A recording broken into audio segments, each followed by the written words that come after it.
Alright, what's up everybody? Yeah. Turn this down just a little bit. Alright. So we're gonna make this kind of quick. There's not a whole lot to go over. The event went pretty well. A couple things. We will be moving the powder plant closer to the Ravens main base, their fob, because it is quite a distance further than all the others, so we will get that taken care of. Outside of that, I think the event went really well. As far as I'm aware, everybody else mentioned too, it went really well. There was a little bit of confusion with some people. They thought it was supposed to be a mill sim when it was not. We're going to be coming out with some more short form films and stuff, videos for you all to watch, so that it will be a little bit easier to digest. We're also going to come out with, and this is for all of our events too. We're going to have short videos explaining stuff, certain aspects. We're going to have an audiobook that's going to come out for the tax stop, because I know tax stops can be quite a bit to read, and with events being newer, the more stuff that we can provide for you to make it easier, the better it's going to be for the event and everybody else that's out there. So I believe Milo's going to help take charge of some of that, getting some short content stuff made. I'm currently building a podcast room upstairs, so we can just get a little more professional, get all that stuff going as well. Next year we hope to be able to introduce some base building, and we're not 100% sure yet how we're going to implement that, other than just giving you some walls to build with.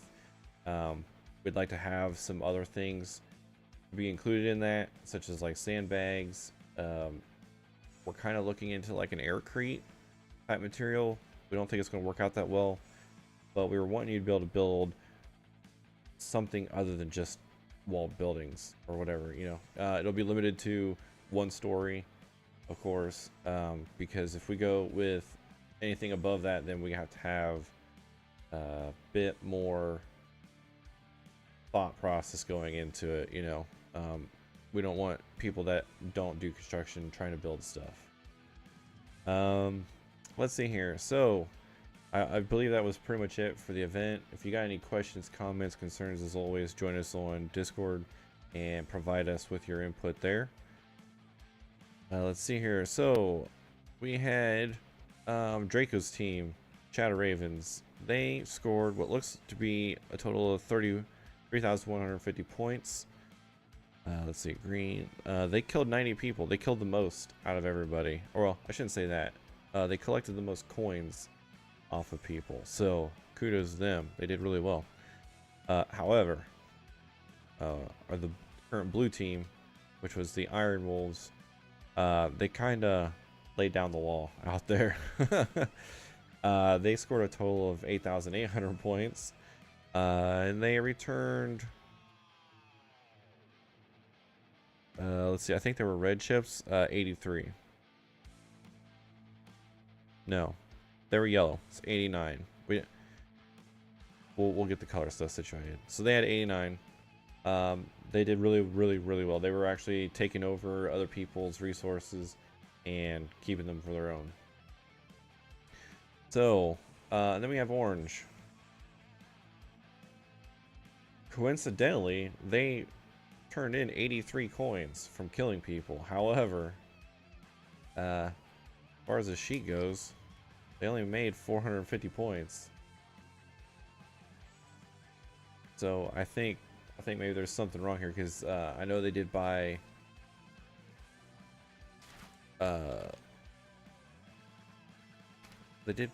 bands for people. Let me see here.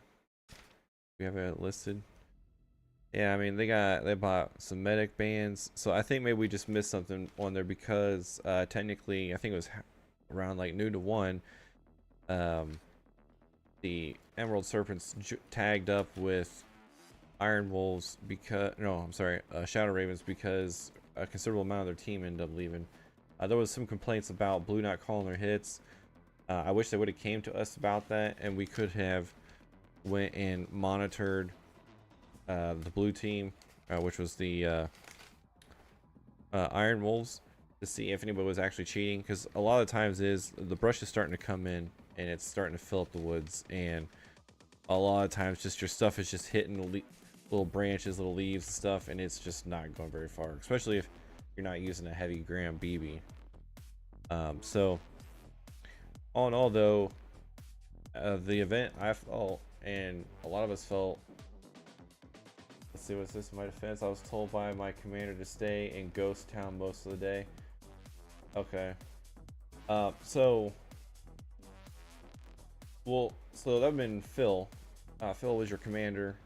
We'll work with him some more on maybe leading a little bit better. Maybe it was just the commander felt that way, but because of lack of people or something, I don't know. Maybe next time make some suggestions to the commander, or if things are going real terrible, I guess go out on your own. I don't know. But yeah, that was pretty much it. Everything went really well. We got the food. We'll try to make the food a little bit earlier as well.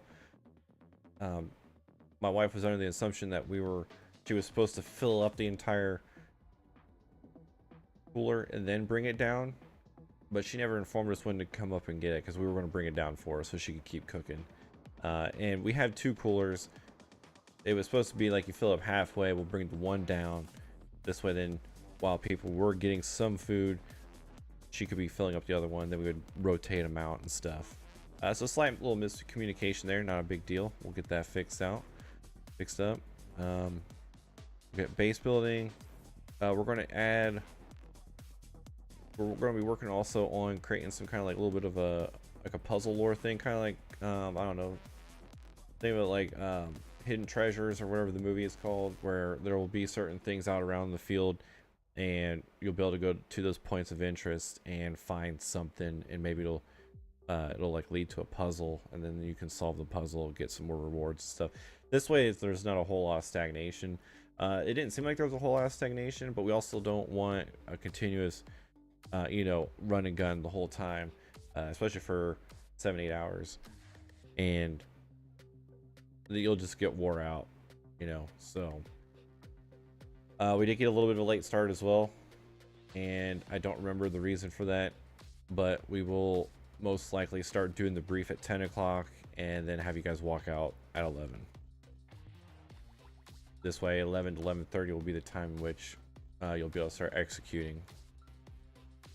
Let me double check here in my notes, and outside of that, if anybody's got any questions, feel free to make some comments.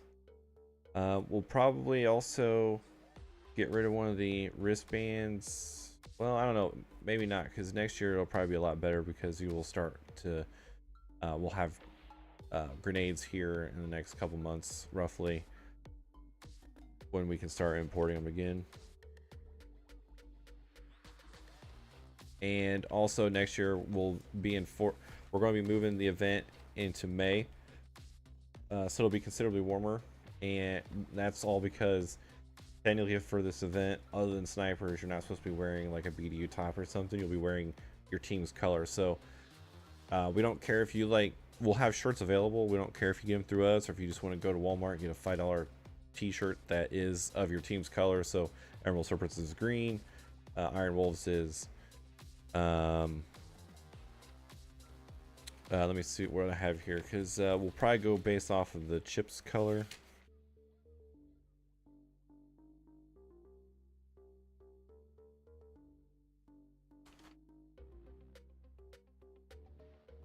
Let's see, we got yellow, green, and red. Yeah, I don't know. We'll see. We'll have to, because I know Chad Ravens will definitely be black.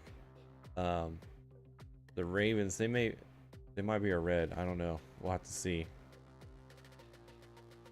So that'll be something that we'll tweak for next year. Because this is supposed to be an event where it's more so like the world's kind of collapsed and you've all band together to create these clans, and you're fighting over what resources are left, and you're just bringing it to the market, to be sold, and you're getting perks and stuff like that, kind of Call of Duty-ish. All right, so anyhow, I don't think there's any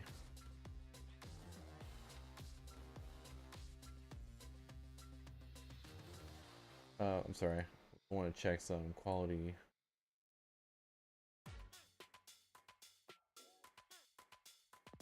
I was also watching the stream. It looked like it was kind of crappy, but it was set to 480p. All right, so anyhow, this is the last couple minutes. Let's see if anybody's got any questions, comments, or concerns. If not, then we'll end this here, and we'll see about getting Explosive Sunset, which is in 2 months on the road, and after that will be the Horde. No, I'm sorry. That would be then White Rhino in August, and then the Horde in October. Tickets are already up for sale, I do believe, for all of them. So get your tickets. I do believe White Rhino and the Horde we will probably host for open play price, because they'll be the very first times we've run them, and I'm pretty sure there's gonna be some tweaks and stuff that we're gonna have to make. So I will double check with the team on that. I do believe that's gonna be the best option.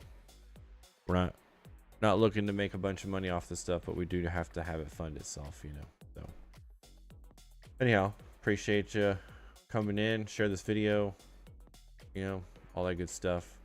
And we'll see you out on the field in not this weekend but next weekend when we're open again. Take care, everybody.